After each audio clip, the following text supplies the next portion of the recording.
With a flair for innovative cuisine and a passion for culinary excellence, Nikita has captivated palates and hearts alike, redefining the culinary landscape with her creative approach and entrepreneurial spirit. Her journey from a prodigious talent in the kitchen to a renowned figure in the food industry is a testament to her dedication, skill, and vision.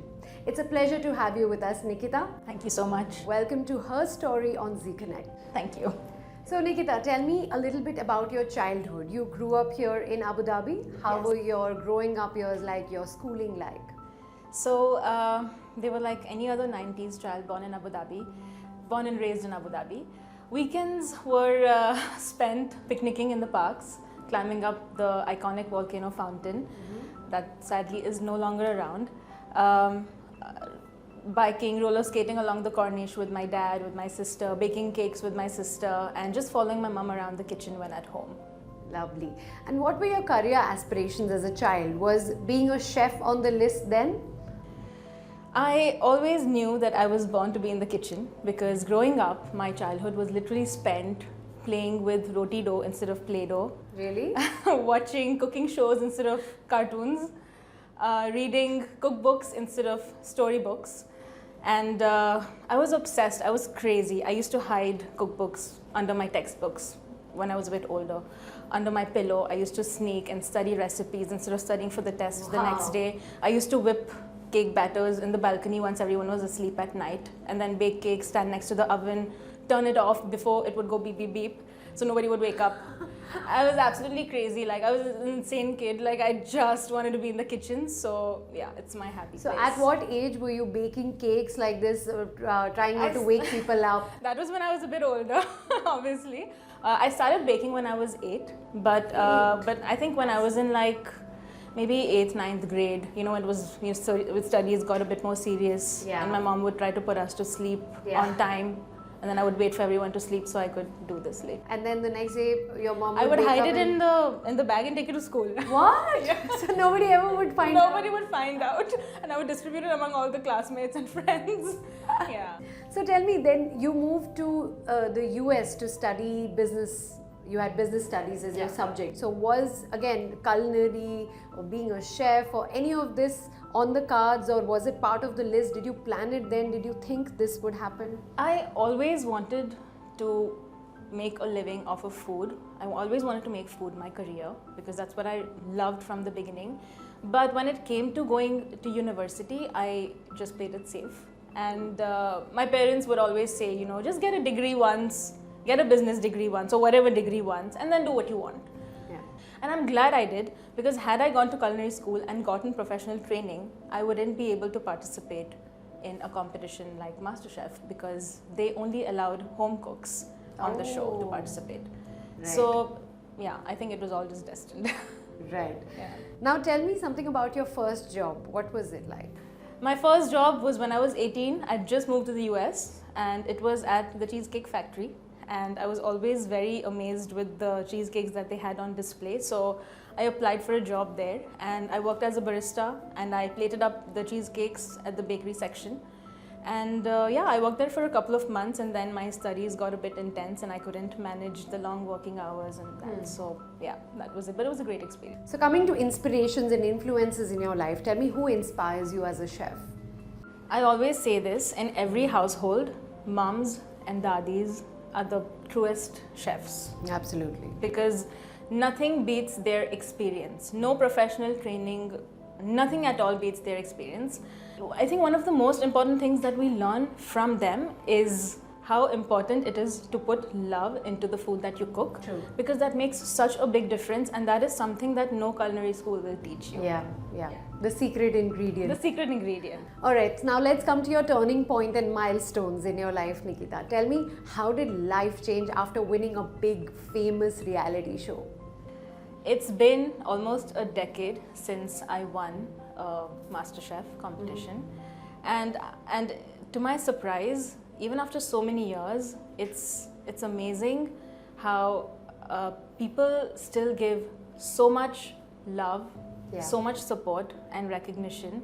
I'm so grateful for that every single day, and it's also helped me create a strong network of people who have built trust in my work, in my products that I sell today, in the quality that I'm giving them. And I think a lot of the credit for this goes to that wonderful platform. And I also feel that this particular interview, we would not have you here today in this space had the competition not happened. But well, you've had some other very wonderful experiences in life as well. So take us through your experience of collaborating with Chef Sanjeev Kapoor to curate a special menu for our Honorable Prime Minister Shri Narendra Modi ji on his UAE visit. Yeah, that was a once in a lifetime experience that I will always cherish. I had the rare chance to team up with Chef Sanjeev Kapoor's team and meticulously plate every dish and adorn it with 24-karat gold leaf before it went out for service. Were you scared? I was not scared. I was really enjoying, but I kept asking, "Is this okay? Is it looking okay? Is it looking okay?" But yeah, I'm ever so thankful to Chef Sanjeev Kapoor for calling me, giving me a chance to be a part of his team. It was really a wonderful experience. Wow.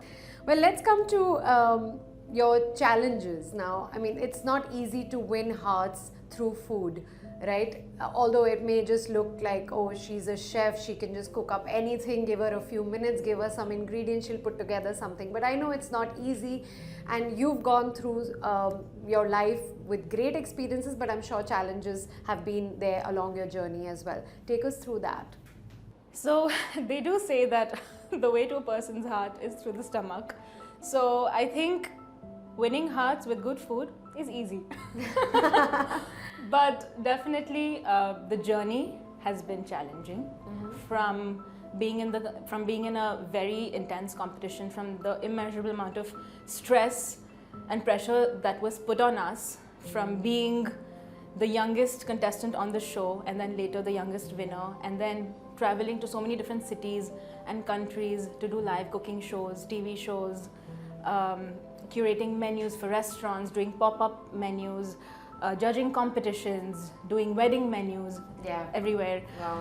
It was definitely very challenging. It had its fair share of hardships, but of course a great learning. Yeah. We also know that it's sort of a male-dominated space. Chefs, we've seen generally males being popular and known chefs and renowned chefs around the world. Do you think you've created your little space amongst the popular and the known?